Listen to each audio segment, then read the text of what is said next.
Hi everybody, Carla here. So a quick video here, probably gonna go unedited because I really don't have time to edit much of anything at the moment. But I just wanted to let you know that yes, first my computer is back. Yay! It's fixed. I guess until it breaks again, probably. But like for now, it's working. So I should eventually get back to um editing videos as usual. It's just I'm having a busy time at uni at the moment. So yeah, it's complicated, but I have it back, so I should be able to get back to editing. Get you that Young Royals reaction you've been waiting for like ages. I'm so sorry. Just it's been quite an odyssey with the missus over there. Anyway, I just wanted to mention that, and this is probably going to go unedited because I don't have time, but I really needed to come here and talk to someone about the Ballad of Songbirds and Snakes trailer that just dropped like a few hours ago. I was asleep, so I woke up to it. Nice thing to wake up to, I guess. So the thing is, if you know me, if you've been around me for a while, you know that I'm one of the OG Hunger Games fan site people. Like I was very active in the fandom originally. I was on Tumblr. I wrote fanfic as I usually do, and I worked and still worked. So I work and still work at a Hunger Games fan site called jabberjays.net. Check us out if you haven't yet. But basically, we post Hunger Games news basically, and it's a really nice community of people who have been following us for a while, and we really appreciate it. Now that the trailer came out and the movie's like ramping up and stuff, it's getting a little bit busier than it has been in the past couple of years, which is great. And also, it just means that we're all really excited about the new movie coming out. So, in regards to Songbirds, I was a bit hesitant when they announced the book, mainly because, as you know, it's from President Snow's point of view from before he was president, when he was younger, and one of my biggest pet peeves in literature and just media overall is that I don't like when they take a villain who's a really good villain and they then give them a sob story to try to make us like them. I hate that. I hate that with the passion of 1,000 suns. You have no idea. So I was a little worried that this novel was going to be that. Mostly, I trusted Suzanne Collins, the author of the book. I trusted her that she wouldn't do that to me. Because we're BFFs, right? So like we know each other so well. I trusted that she wouldn't do that to me. So I was both hopeful on the one hand and hesitant on the other hand. And I was also worried that, like, if this is a book that's following a protagonist that I know is going to become evil, that it would be very hard to sort of put myself in their shoes, to identify with him, to root for him, to empathize with him. And generally speaking, I think my fears did pan out in that I really didn't empathize with him, but also it wasn't really bad. Because what I discovered when I read the book is that I don't think Suzanne was ever wanting me to like him necessarily. I don't think that's what the book comes across as. And when I was worried initially about like being unable to disconnect my brain from like pinpointing every single little flaw that would make me go, aha, this is why you become evil. You know what? Like, you had this from the beginning. And I was worried that that was going to affect me being able to like the character or empathize with the character or root for the character. And when I read it, I discovered that Suzanne basically wanted me to go, like, She was pointing out all the flaws and all the things that were always there. That it wasn't that Snow became evil because of all the stuff that happens to him in this book. It was already there. You know, it just needed to be unlocked, so to speak. And for that reason, I really did like the book. Unexpectedly, honestly, I wasn't expecting to like it as much as I did, but I did like it in that sort of, you know how people watch documentaries about serial killers because they want to know, like, how they can, like, what are the red flags that tell you that someone's going to become a serial killer, you know? And, like, you want to know how they think and how how they came to think that way. That's kind of Ballad of Songbirds and Snakes for me. Like, it tells me everything that was in there with Snow. It was already in there, right? He wasn't a great guy. Not really, even when he was young. So it was already there, but the things that happened to him then sort of unlock that and take it to a next level, to the point where he, like, you know, becomes this evil dictator that he is, who doesn't care about the lives of children. So I really do like the book in that sense. That said, it's a prequel. We know how we feel about prequels, generally speaking. And it's not the amazingness that was The Hunger Games, of course. I don't think anything can top the amazingness of The Hunger Games.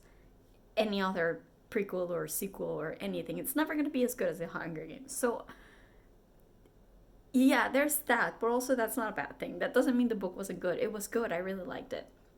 So when they announced the movie, which of course they would, because Lionsgate needs a franchise, let's be real.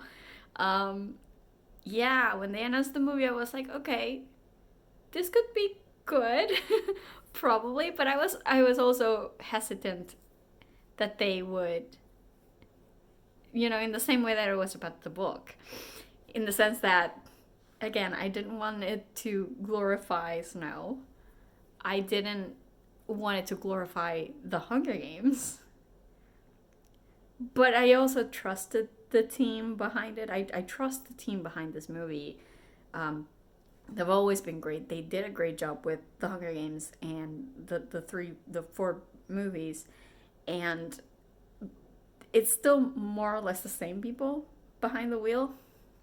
So I was like, yeah, sure, I'll give it a chance, right? We'll see how it goes. And we saw like one image and it wasn't that, I mean, it was okay, but it wasn't like super, it didn't bowl me over or anything. So I was like, okay, so maybe this won't be as great, you know?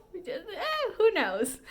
I'll probably like it anyway, because that's what happens with me. What happened with me with the book as well.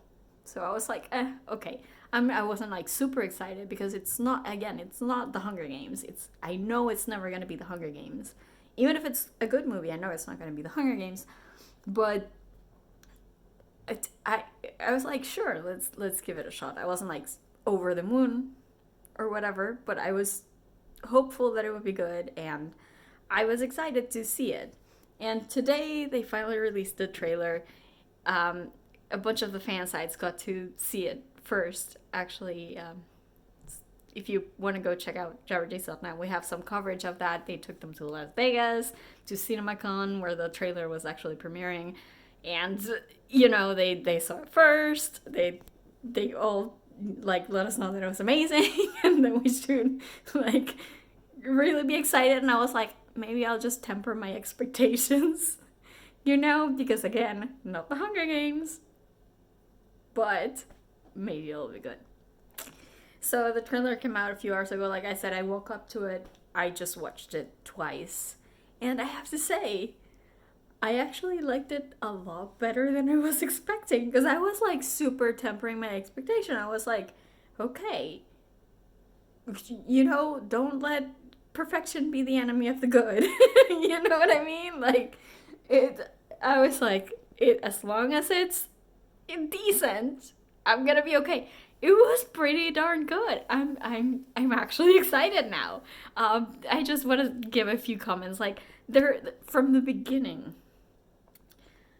and I might not remember some of the names, just so you know, because like I read the book like 3 years ago, and I have a bad memory even for stuff that I read a week ago. So like I barely remember any names. I have a general idea of what happened, but a lot of what happened when I was watching the trailer was that I was going, "Oh, I don't remember that. Who's that? What is that? What's happening?" That's me, basically, because I don't remember a lot of what happened in the book, but but I was excited nonetheless, and I know that as I watch the movie, it's going to come back to me, right? But it's hard to do that from a trailer. So if I don't remember like some of the names, please, have some patience with me. But I think the first thing that really hit me as I was watching is how familiar it seems. It's obviously it's not the Hunger Games. It's a whole different story from the Hunger Games, but the vibe very similar, and I like that. Like from the beginning, you hear the four notes in the background. From that moment, I was like, okay, I'm hooked. You've got me. I'm interested. You know what I mean? And like there are little things here and there, like in the scene where Peter Dinklage is walking like to his lecture and stuff. There's a sign in the background that says Heavens Be, which I assume is the Heavens Be media thing. We know Heavens Be from the original movie, so that's a clue. And just the cast, I knew this was a stacked cast even before I came into this. We were all begging for Viola Davis to be Gaul when the rumor came. And I was begging for it. I'm like, she would be amazing. And seeing this trailer, I'm absolutely sure that she's gonna blow us all away. Like, she's gonna steal this movie. She's terrifying, man. Did you see her? She's freaking creepy AF, and I love it. It's amazing. Viola's Gaul. Wow, she's gonna be the best. I also love Peter Dinklage as High Bottom. He's gonna be so good. It's gonna be so good. I can't wait. The two of them are the ones that really stood out to me from the trailer. Which, they're experienced actors, so of course they would. Like, they're some of the best in the business, and I'm so glad we got them as part of this franchise. Right, so for the young cast, the guy who plays Snow hasn't really done much for me yet. I don't doubt that he's gonna be good, but like I said, Snow is not my, like, he's not, I don't expect to like him. You know what I mean? Because I didn't in the book. And in fact, one of my fan side friends was just mentioning a few minutes ago before I started recording this that he gives off almost like incel vibes in the trailer. And I immediately went, yes! That's exactly how it should be. That's the point of the book, It's like, so you can see the entitlement that he has. That's what leads him to become who he becomes in the future. And total incel vibes. I absolutely get it.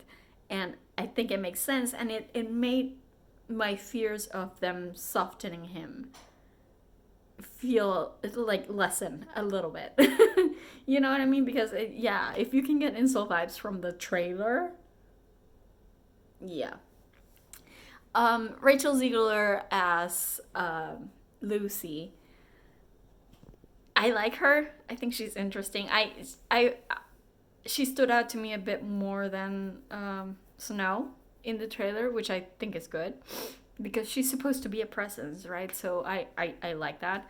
I hadn't heard her accent until the second watch through. The idea of her having an accent is interesting, but I guess it makes sense because of the type of character that she is. Like, she's in a singing troupe, like a band, I guess, traveling band kind of a thing. And so I guess you could say that, like, in old timey type traveling bands, most of them had accents. I don't know if that's a thing, but it sounds right to me. So yeah, sure. Let her have an accent. I don't mind. Um, the out of the young ones, obviously we see Sejanus. I'm not gonna say too much about Sejanus because I think that would be a spoiler to anyone who hasn't read the book. But yeah, he's there. Just saying. The one I think that stood out to me the most out of the young cast was actually Hunter Schafer as Tigress. She has like two scenes, two little shots of her we see in the trailer, one line, and immediately I was like, yes, this is perfection. You know what I mean? Like, I can't wait to see her in the role, because we see so little of Tigress in the original movies, and she's always been kind of like an enigma, and it was good to see her in this, and to have her actually stand out. Like, I really do think she's gonna be great. And yeah, just there's so much. Everything feels. There's a scene where she said someone pulls down a banner of Panem in the arena and then wears it as a cape, kind of, and it drags behind them. And over, like in the voiceover, there's Viola Davis as Gold talking about like when civilization breaks down. That gave me chills. That's chilling. It's amazing. I really like it. And just there's so much. I don't want to spoil anyone, but you see the snakes in the trailer, and there's a scene with the snakes that's gonna be terrifying. Like, just seeing the snakes slithering around in the tank, just immediately I was like, this is gonna be terrifying. I may need to like cover my eyes or something. I don't do scenes like that, but okay.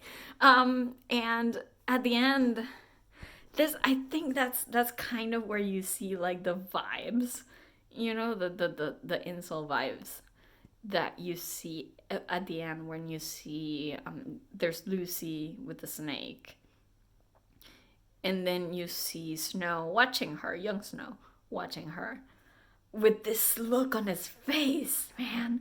And then overheard in the voiceover, we hear Old Snow, so Donald Sutherland from the original movies, going, "It's the things you love most that destroy us." That's it. That's it. That's the whole point of the book and the movie. That's it. So the fact that they ended the trailer with that tells me everything I need to know. Oh, I'm really excited about the movie now. That's all I'm saying. So yeah, I guess that's it. That's my reaction to the Ballad of Songbirds and Snakes. God, that title never gets any easier to say. Just saying, like, couldn't do anything simpler, but okay. Thank you, Suzanne Collins, anyway. That's my first thoughts about the trailer.